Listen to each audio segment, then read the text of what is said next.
right. Good morning. We're back. You were never too busy. Chapter 3. We're here with Father. Father, what are you doing? Looking at cooking recipes for tonight. We're supposed to be doing this. Chapter 3. That's right. I'm sorry. That's God's will for me right now. It is. Okay, so chapter 3, all the time you need. Freedom to do what you're supposed to do. That's right. So, Father, mint, signature, holy card. Preliminary thoughts. Just tell us about it. Key point from this chapter is you're never too busy for God's will. In every given moment, God has something planned for us that He wants us to do. And we can't tell Him, oh, I'm too busy for that, because there's one thing planned. Right now, God's will for me is not to go out and cure 1 million people. It's not to go and instruct, all my high school students. It's to make this video for you. Good. Next question is how do you discern what it is that he's inviting you or I to do or anyone to do in this particular moment? Absolutely. So there are certain things we do each day that we know is God's will in that moment. For example, if you're a parent and you have to take your kids to school, you can't be like, well, not my problem right now. At a given time before school begins, it's God's will that you take your kids to school and you make sure they get there. At work, when you're doing your assignments and your tasks at work, it's God's will that you do your task in that moment, not for you to be thinking about cooking recipes. When you are back at home with your kids and you're preparing a meal, God's will is, okay, I gotta focus on making sure this meal is prepared, not on what am I gonna do to get my hair done. Do you do your hair? Every morning. I do too. But it's only 2 seconds. Yeah. Okay, good. Next thing. The author speaks about something that I think is actually really kind of cutting, but in a good way. He says this on page 29 at the bottom of the page. How many hours of your day are filled with imperfections, idiosyncrasies, and sins of others? Why would he bring that up in the conversation of not being too busy? Yeah, we spend so much of our day thinking about other people's issues or what they perceive of us that takes us away from doing God's will in that moment. As a result, we allow all the stress and anxiety to build up because we're worried about other things as opposed to just being with God. Agreed. Why is it essential and an important part of the Christian life to recognize that to be a saint is to love these people? Absolutely, yeah. In order to be able to truly love them, if we're immersed in God's will, then ultimately what we'll end up doing is we'll realize, wow, they can't pull me away from God's will. These people cannot take me away from what God's asking me in that moment. And when I do God's will, it'll actually benefit everybody else who's in my life. Good. They're actually a gift. So on page 30, halfway through the paragraph, he calls these people a gift. And the reality is that these people, it's me. I have my own idiosyncrasies. I have my own imperfections. He does, and so do you. So one of the things I want to point out is that in the midst of not being too busy, these things are simply a part of the human experience. And it's okay, and God's grace is enough. And to be a saint is to recognize that these are just a part of the human experience, and our Lord is not afraid of them.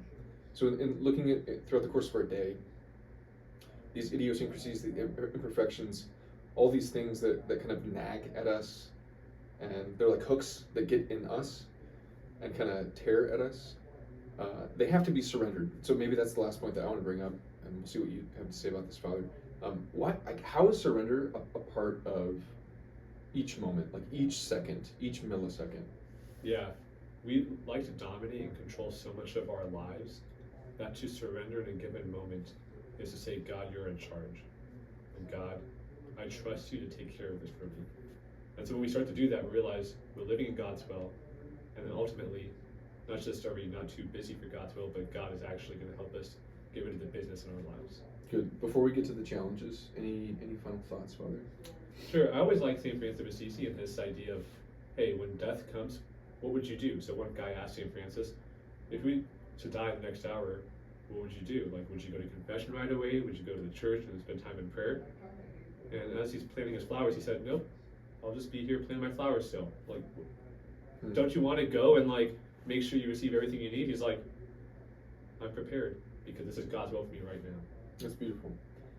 I can't say that I plant flowers, but neither do I. Yeah, maybe next year.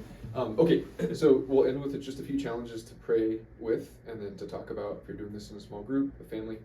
My first challenge is to begin to look at surrender, and specifically the places that are painful. So in other words, where do you want to control your life the most? And where are you most afraid to let Jesus hold in his hands this piece of your life that he's inviting you to, but maybe that you're fearful of? So that's the first one. The second one is to begin to see that, or asking oneself the question, why is it that I fear seeing each second as a moment and an opportunity that is God's will? Fear doesn't have to be a part of the equation, because our Lord's goodness and his plan can be made manifest. So I'll kind of make it succinct. Do I see each second as an opportunity to live in the will of God? And if I don't, how do I perceive each second of my day? Father, what are your challenges? That's a good point right there. First challenge, when you wake up in the morning, are you able to do God's will from the get-go? When that alarm goes off, do you hit snooze? Or do you get out of bed and say, hey, it's God's will, when you get out of bed and begin the day? Second question, at the end of the day, when you prepare to go to bed, do you actually do God's will and go to bed at that time? Or do you push it off? Or you check in one more thing on your phone, one more video to watch, one more notification to check? Or is it, it's God's will for me to go to bed right now and end the day there? Because if we start the day and end the day knowing when to wake up and when to go to bed, we know we're doing God's will. I want to add one more in light of that. There we go, bonus Okay, one. okay, bonus question. This might be, okay, we'll see how this goes. On streaming services, do you see where this is going? Yeah. When you get to the end of a video, they naturally just get the next video and you see the thing moving, so it tells you 5, 4, 3. What do you do in that moment? If you know that you're called to go to bed because you need rest, do you submit to the streaming service, or do you surrender the moment and submit to the will of God and go to bed so that you can get the rest that you need? That hurts, doesn't it? Boom! All right, have a good week, guys.